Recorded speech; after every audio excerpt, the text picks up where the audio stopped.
अस्सलाम वालेकुम दोस्तों, कैसे हैं आप। उम्मीद है आप सब खैरियत से होंगे। मैं भी खैरियत से हूँ। दोस्तों, आप देख रहे हैं the great Pakistani Aseel channel YouTube पे। दोस्तों, आज हम डिस्कस करेंगे बादशाहों के शौक़ की। जितने भी बादशाह गुज़र के गए हैं हिस्ट्री में, उन सबको आज डिस्कस करेंगे जिन्होंने असील मुर्गे रखे और उनकी ब्रीड्स को परवान चढ़ाया और उनकी लड़ाई करवाया करते थे ताकि उनकी फ़ौजों में हौसला पैदा हो। और ये सब कुछ हम डिस्कस करेंगे इस वीडियो में। इस वीडियो में आपको पता चलेगा किन किन बादशाहों ने मुर्गे रखे और उनकी नशोनुमा की और उनको लड़ाई के लिए तैयार किया और अपनी फ़ौजियों में बहादुरी का जज्बा पैदा किया। जैसे मुर्गे फ़ाइट करते हैं वैसे ही उनकी फ़ौजियों भी फ़ाइट किया करती थी इन मुर्गों से हौसला लेके। दोस्तों, पाकिस्तान बनने से पहले जब हिंदुस्तान पाकिस्तान एक ही था, बड़े सगीर में कई राजा महाराजा, कई नवाब गुज़र के गए हिंदू मुसलमान जिन्होंने असील मुर्गे रखे। इन हिंदू और मुसलमान राजाओं ने इन मुर्गों की नस्ल को काफ़ी परवान चढ़ाया। दोस्तों, ऐसे ही एक राजा थे, बगड़ी राजा। वो हिंदुस्तान के साउथ में उनकी हुकूमत थी। उन्होंने असील की नस्ल को परवान चढ़ाने में बहुत अच्छा और बहुत बढ़िया काम किया है। और उनकी नस्लों में से एक नस्ल मौजूद है जिसका नाम है बगड़ी नस्ल। आज वो नस्ल रेयर ब्रीड में आती है क्योंकि उसकी नस्ल के मुर्गे आज यहाँ पे मौजूद नहीं हैं। होंगे भी तो बहुत शाद नादर आपको कहीं भी नज़र आएंगे। ये बहुत खूनख्वार परिंदे हुआ करते थे। इनकी खासियत एक ये हुआ करती थी कि इस नस्ल के मुर्गे दोस्तों अपने ही बच्चों को बर्दाश्त नहीं किया करते थे। जब उनकी मुर्गी जो है वो हीट पे आ जाती थी तो ये अपनी ही नस्ल के अपने ही बच्चों को मार दिया करते थे। अपने ही मुर्गी के बच्चों को खुद ही मार दिया करते थे। और इस नस्ल की मुर्गियां जो थीं जब वो कुड़ुक हुआ करती थी दूसरों के मुर्गियों के बच्चे मार दिया करते थे। उनको बर्दाश्त नहीं किया करते थे। गलती से उनकी जहाँ पे वो अंडे देती थी, अगर वहाँ पे कोई दूसरी मुर्गी अंडा दे देती तो ये मुर्गियाँ उसके अंडे को तोड़ दिया करती थी। यानी कि ये इतनी एक ज़ालिम खूनख्वार नस्ल हुआ करती थी उस टाइम, जिसके बानी बगड़ी राजा थे जिनकी नस्ल का नाम था बगड़ी नस्ल। ये बहुत एग्रेशन और पावर के साथ नस्ल बनाई गई थी। और इसके बाद काफ़ी राजा होके गए, राजपूत होके गए, नवाब होके गए जिन्होंने इस शौक़ को काफ़ी परवान चढ़ाया। अगर हम हिंदुस्तान के राजा और महाराजा नवाबों की बात करें तो ये बहुत लंबी चौड़ी लिस्ट है जिन्होंने इस नस्ल को परवान चढ़ाया।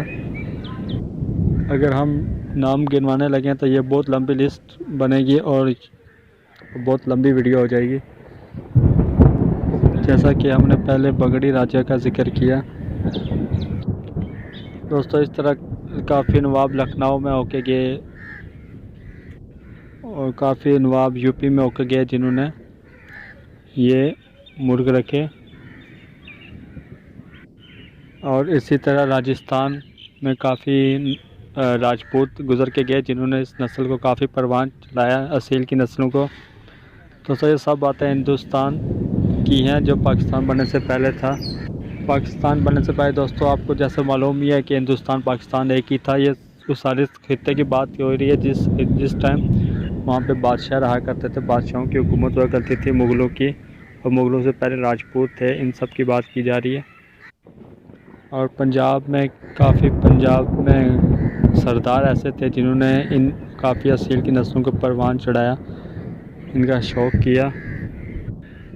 और अगर बादशाहों के नाम लें, सबसे पहले जिनका नाम आता है जिन्होंने नस्ल बढ़ाने में और ब्रीडिंग में बहुत मेहनत की, उनका नाम है अकबर बादशाह। उसके बाद चंगेज़ ख़ान है, उसके बाद सिकंदर आज़म है, और उसके साथ टीपू सुल्तान है। ऐसे कई राजाओं, बादशाहों, नवाबों के नाम आते हैं जिन्होंने इस नस्ल को परवान चढ़ाया। दोस्तों, अब आपके जहन में ये सवाल आ रहा होगा कि बादशाहों ने इतने बादशाहों में मैंने आप बादशाह बताए, नवाब बताए, जिन्होंने मुल्क रखे, उनकी नस्लों को परवान चढ़ाया, मुर्गे लड़ाए, ये इस्लाम की रोशनी में उन्होंने ठीक काम किया? मुर्गा लड़ाना ठीक है या गलत है? चलिए इसको डिस्कस करते हैं कि मुर्गा लड़ाना गलत है। कहीं बादशाहों ने कहीं शरीयत के ख़िलाफ़ कोई काम तो नहीं किया मुर्ग लड़ा के? दोस्तों, ये साफ बात है कि अगर आप मुर्गा जुए की नीयत से लड़ा रहे हैं तो फिर ये हराम है। दोस्तों, इस्लाम में शरीयत में कुछ बातें मिलती हैं जिसकी रोशनी में आप मुर्गे को पाल सकते हैं और लड़ा भी सकते हैं। और बादशाहों ने मुर्ग को लड़ाया, उन्होंने शरीयत के ख़िलाफ़ कोई काम नहीं किया, ये इस नाचीज़ का मानना है। दोस्तों, शरीयत में ये बात बताई गई है कि अगर कोई इंसान दो इंसानों की कुश्ती करवा के, मकसद ये है कि उनमें हौसला अफजाई पैदा करना, हिम्मत पैदा करना, और उनकी कुश्ती लड़ने की वजह से दूसरे जो काफ़ी लोग होंगे, बाकी लोग, उनमें जज्बा पैदा हो, हिम्मत पैदा हो, ताकि बुज़दिली उनके करीब ना आए और मुफीद खेल का मशगला ये जारी रहे, हिम्मत हौसला पैदा करने के लिए। और इस सूरत में कोई तीसरा आदमी उन दोनों को इनाम दे। मकसद ये है कि इस शौक़ को परवान चढ़े, दूसरे लोगों में हिम्मत और जज्बा पैदा करना, ताकि बाकी में बुज़दिली पैदा ना हो। ऐसी तमाम बाजियाँ लगाना कि इससे दूसरे लोगों में जज्बा पैदा हो, हिम्मत पैदा हो, बुज़दिली पैदा ना हो, कि दूसरे लोग भी कहें जब ये दो छोटे परिंदे मुर्ग असील इतने छोटे होके कर सकते हैं तो हम क्यों नहीं कर सकते? हम भी ये कर सकते हैं, हम भी ऐसे ही फ़ाइट कर सकते हैं। और ये दो लोग आपस में ये तय भी नहीं करते कि अगर तू हारा तो मैं पैसे दूंगा, अगर मैं हारा तो तुम पैसे दोगे।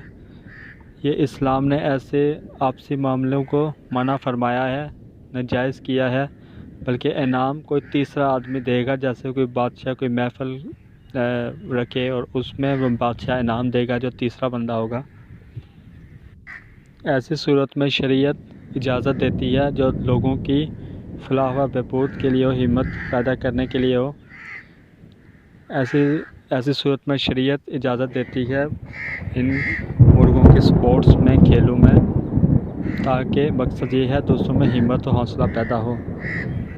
इसी मकसद के लिए सिकंदर आज़म ने भी अपने फ़ौजों में मुर्ग लड़ाए, ताकि उनकी फ़ौज में हौसला पैदा हो, हिम्मत पैदा हो, लड़ाई और जंग का जज्बा पैदा हो, ताकि वह दुश्मन पे टूट पड़े। और चंगेज़ ख़ान ने भी इसीलिए लड़ाई ताकि मुर्ग को लड़ता, जज्बे से लड़ता देख के उनके सिपाहियों में भी जज्बा पैदा हो। और अकबर बादशाह ने भी इसलिए मुर्ग लड़ाए ताकि मुर्गों को जज्बे से लड़ता देख के उसकी फ़ौजों में भी जज्बा पैदा हो लड़ाई का।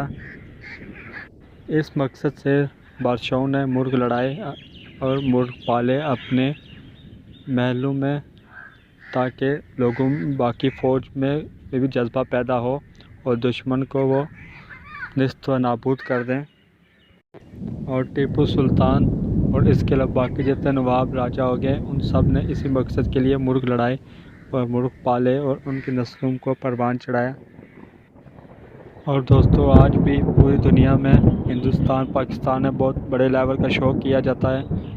कहीं पे तो इनाम में सिर्फ इलायची दी जाती है और कई जगह पगड़ी इनाम में दी जाती है, जो कि उनकी हौसला अफजाई करती है, ताकि इनका खेल ऐसे ही चलता रहे, मुर्गों का स्पोर्ट्स चलता रहे और लोगों में हिम्मत हौसला पैदा होता रहे। दोस्तों, अगर उम्मीद है आपको आज की वीडियो पसंद आई होगी। अगर पसंद आए तो हमारी वीडियो लाइक कर दें, चैनल सब्सक्राइब कर दें। शुक्रिया, जज़ाकल्लाह, अल्लाह हाफिज़।